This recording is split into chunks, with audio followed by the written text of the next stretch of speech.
gradually gotten this place over a lot of years. You know, the first piece is that fence line up there and runs all the way to the top of that first ridge right there. Okay. And then we ended up getting multiple pieces after that. We'll go around this way here and I'll take you to that. But that's my parents' house up on the hill. This is Cherokee Lake out here. Caught the largest bass that I've ever even heard of anyone catching out of this lake. How big? 9.2. Did you keep it or did you toss it back? Took them up, put them in my ponds. All right. You kept them. I take everything that's got any size up to the ponds. Maybe as much as racing, you love airplanes and fishing. Is that true? I love fishing, and I absolutely airplanes, especially what my dad does. You know, his hobby is building World War I airplanes. And it's like, this is the barn that's on the Bloomquist Speed Shop shirt we have. It's my dad used to raise Black Angus and have his own cattle, but now he's a neighbor puts cows on our property. And everybody knows I like to drink a little bit, and you can get out. And this is what at COVID time I built this swing. I didn't have that much to do, so I went to the scrapyard, got this steel and all this stuff, and then I built this swing, which right now, when we built the dam here, we've got a big Army surplus pump here that we can pump this thing full pretty much any time. That you can see right down there on the bank. See the lines coming out. That big. It's got a 6-cylinder engine on it, and it'll pump 3,000 gallons a minute. And I can fill this thing up whenever I want. But the lake goes around the corner and all the way up the other side of that property. So there's no one will ever be able to build here. How many acres have you got? 140. Wow. And the first thing my dad did when we moved here was build the runway, because obviously he wanted a place. He wasn't going to have anywhere that didn't have a runway. And back to when we lived here, when I was in the 3rd grade for a year, I just remember I really liked the feel of the area. I like the country. I like the hills. I like and I like to fish. And where we lived up there, I got to do a little bit of fishing when I was younger. And even though it was a little bit tough coming from California here and talking like a Californian and getting your ass whipped because you talk funny all the time by all the local boys, you know. You had long hair back then too, though, right? Not so much when I was younger. My dad was kind of Hitler back then. He told me he wasn't never going to have a long-haired kid, and I proved him different. Do you think that's one reason that you went with the long hair forever? More than likely. Really? Little rebellion. Maybe. I can't imagine you being a rebel about anything, Scott. Yeah, never. Can do whatever I want. Is this your sanctuary? This is pretty much it, you know. It's beautiful, really. Right now, it's not as beautiful as it could be. All that beeping is the damn high grass, my backup bumper deal. All right, so when I moved here, this building had the block walls up and there was no roof on it.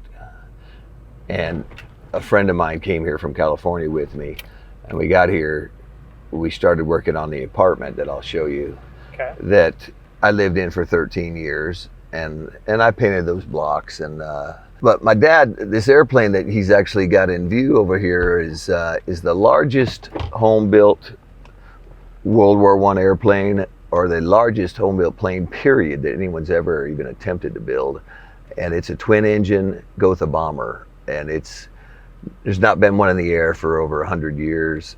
He thought I was going to be a pilot and sent me to flying school when I was young, and it sent me to the crash course of nobody fails school. You know, all they do is cram the answers, and I failed. But I knew flying as far as for a job was not for me, because when I fly my plane, I'm 5 foot off the water, and I'm by here, and breaking the rules. And I'm having, well, I don't know if there's rules or not. I never asked. I would say there's probably a rule. But when you take off, you can come back to your own place, and they don't really. I've never been pulled over yet. Put it that way.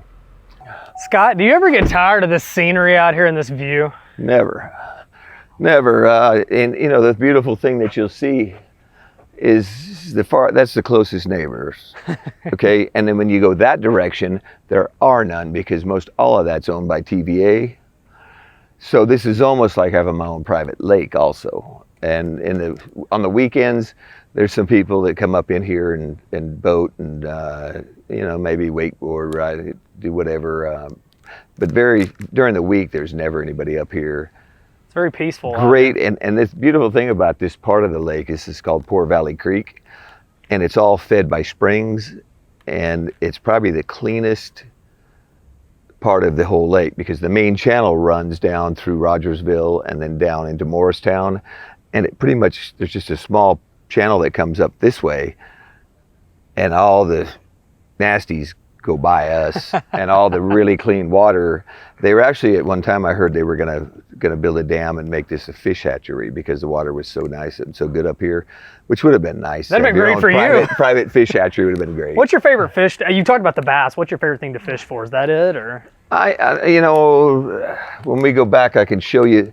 This lake has striper in it, and hybrid is a breed of a striper and a striped bass, and they're a lot thicker, not as long as a stripe or a striper, and there's a lot of those in here. They get half the size of a stripe or a striper, but I've got a 25-pound striper that I've caught, and it was just right around the corner here, like within a quarter mile of where we stand. And then largemouth bass. I mean, I really enjoy that. I just enjoy topwater fishing. I happen to catch those stripers on the top, so those guys that was even more fun. They hit those lures so hard. Oh, big time. But this is where I lived for 13 years. This was the apartment. This is it. And I had a washer and dryer in here, and obviously a shower. There's one of the stripers. I think my mother caught that one. So how big was that one? 17.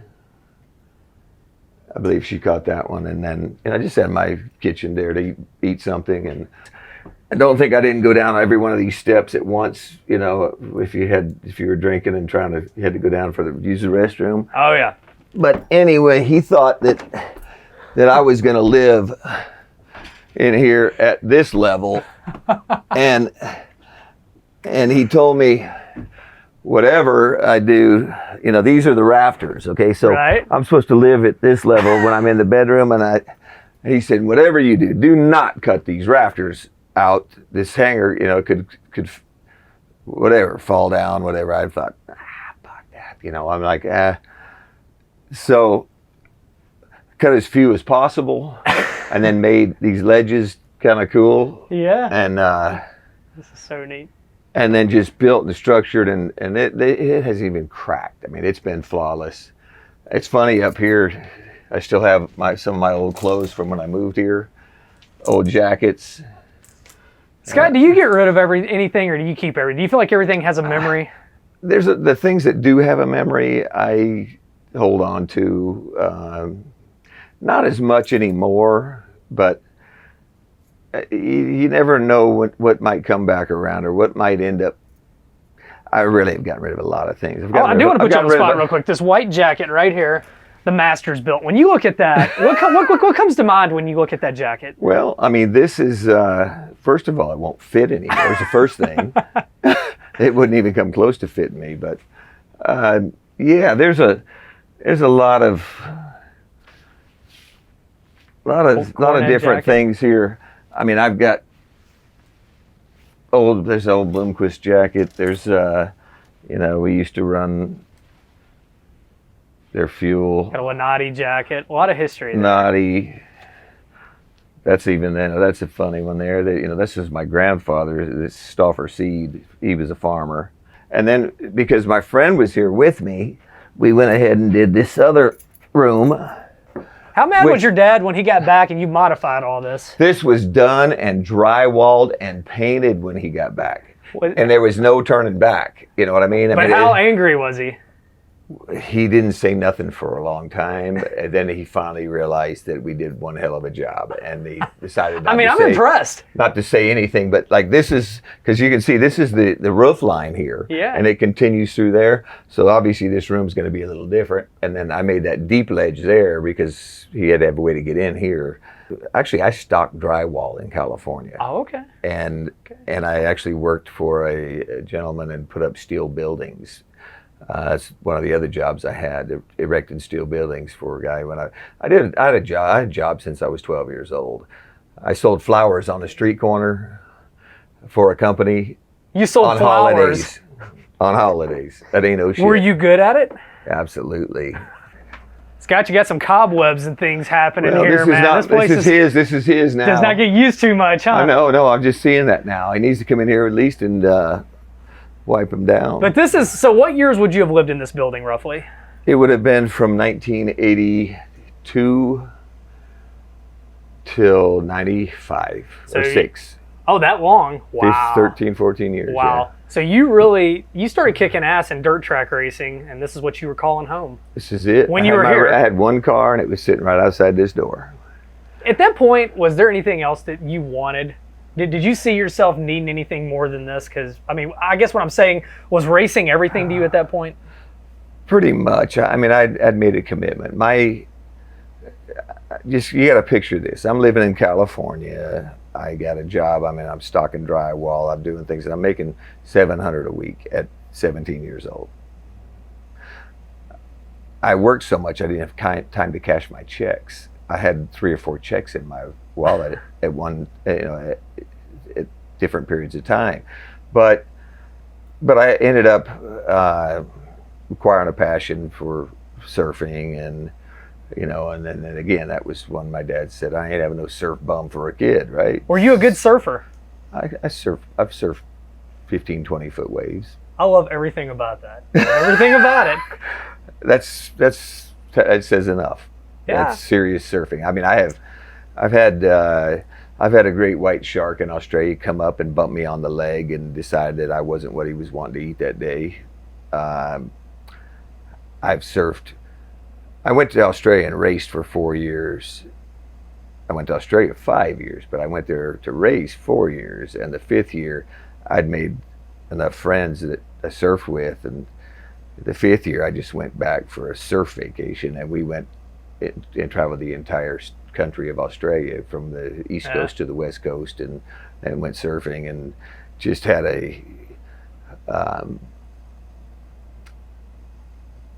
a time that I'll write about in the book. I will read that book when you do. But Scott, these cars are magnificent. Where do these come from? These are my dad's cars. Again, he got into drag racing. So I guess the Prosecutor, that was one of his cars as well? That one, he actually, that car, it's really got a bizarre story. I think it was painted, this is it here. And it won every race that it ever ran. And he had another car that he traded for it. This here is an actually original steel-bodied Willys truck, which there were hardly any ever built Willys trucks. This is a steel-bodied Willys truck. This is NHRA approved, and it's got the most horsepower of anything he's got. Wow. What's your favorite car in this building? This one. This one? This one is. And it actually, it's funny because he's talked to me about going nostalgia racing, and I told him if I could drive the truck, I might do it. And the problem that it had is, and the beautiful thing is, that's a sprint car steering that Randy Sweet did. And the steering had so much play that it scared the shit out of you to even try to make a run. So he put all this in, and Randy helped him with that. And the shifter was between your legs, and I got in it, and I said, I can't do that. So he moved it. Moved it to the side. And so, I mean, I'm ready to make a pass in it pretty soon. How much do you miss Randy, Scott? You guys were so tight. Man, it's hard to explain. I mean, there's anyone that knew me and Randy together would understand. Okay, but Randy was, no one's ever going to be father, but he sometimes tried to be, which my dad will tell you was a difficult job, but me and him were. He absolutely told me many times that I was absolutely the best friend he'd ever had, and I think it was a two-way street. Am I right about that? Yeah. He loves his Hemis. So I'm looking at these cars, and obviously they're inside, but they're immaculate. How often it looks like he comes out here and waxes them pretty periodically. I mean, do you know? I mean, this is... Well, see, that's why he didn't make it as a dirt racer. He got the first dirt car was for himself. He didn't like getting dirty? He flew with a guy that raced, and the guy talked him into bringing me to watch him race. And me and my dad went and watched his pilot friend race. So he thought, and my dad had a crop dusting business in California on top of being a pilot with the airlines. And so he was doing fairly well and decided he needed a write-off for the crop dusting business. So we decided to get a race car. And he did it one time, and that was enough. One night, that was it. But what about you? He was going to sell it. He said that was it. I'm done. He said, if you want to try it next week, we'll go back. If not, I'm selling this shit. And you said? I said, well, yeah, of course I want to try it. I mean, I thought that looked cool to me, And so, I mean, I hit everything but the concession stand, but I didn't lift.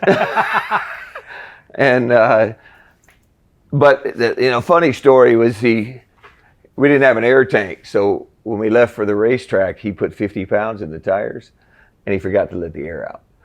So I'm out there just ice skating, just hitting the wall and I'm just like, man, I thought it wouldn't be this difficult.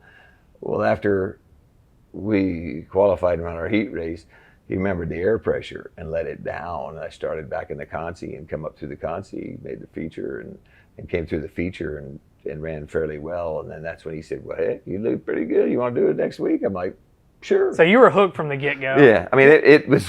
What kind of car would it have been? Like, what division were you running? In today's world, it was actually an asphalt Chevelle front clip asphalt car that just converted, and I did well enough that he decided to get a tubular chassis the next year, and then I did well enough that he decided to get a good engine, and then so on. You built a wedge car in '83. It's 4,000 win race. 82, yeah. Yeah, it's around 82. You lap everybody like twice. Yeah. But as the story goes, and tell me if this is right or wrong, it was such a good car and everybody wanted it. After the race, he told you, we're selling this car. Is that true? He said, that's it. And the funny thing about it, because I convinced him not to go to Oregon. We went up there and looked at property, some beautiful rivers, and I love fishing and salmon rivers. And I'm seeing, people catching salmon. I'm just thinking, man, this looks good. And we went to a race. Nah, I'm like, this ain't gonna cut it, because I wanted to race. So I said, really, and we've been keeping up with all the racing that was going on back here, and Robert Smalley was from Kingsport. And the first real big dirt races, 10,000 wins, were around here, Bulls Gap, Newport, right. And we got the racing papers and decided, I told him, I said, nah, because I liked Tennessee when I was in third grade. And I'm like, nah, Tennessee's it. That's where racing's at. So he ended up, me and my mother and him he flew us back to Log Cabin, the very first. I mean, that was 35,000 to win.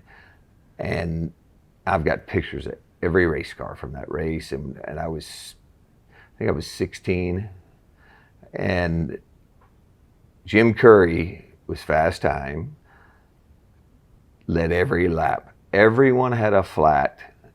He had his flat with a few to go. Donnie Moran had the first flat and was in the lead because of the other flats and won the race. And my dad, but it was funny, we were standing on top on this hillside looking down, kind of like Perry County and some of these places, it's like you're looking in this hole. And he looked at me and he goes, so you actually think you can race with these guys? I said, if I have this good of equipment, yeah. He looked at me and said, shit. He built that thing with a lot of pride, and it was, because they didn't have black aluminum then, he epoxy primered and Imron painted it black, and we had the best artist that was all hand lettering guy out in California. And I'll show you the side. I still got the side hanging up over there. Anyway, he let me and my mother and a friend that was 16 go to Manzanita.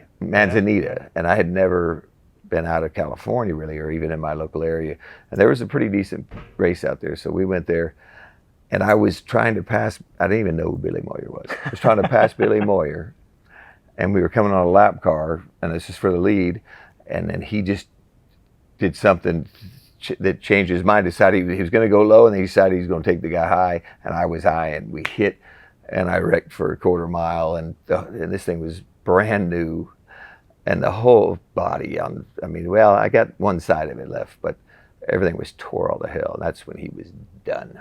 He said, "That's it, I'm done. I'm not doing this no more," because he put his heart into all the paint work and everything, and that's why he said, if I was going to run that race coming up, I was going to do it on my money.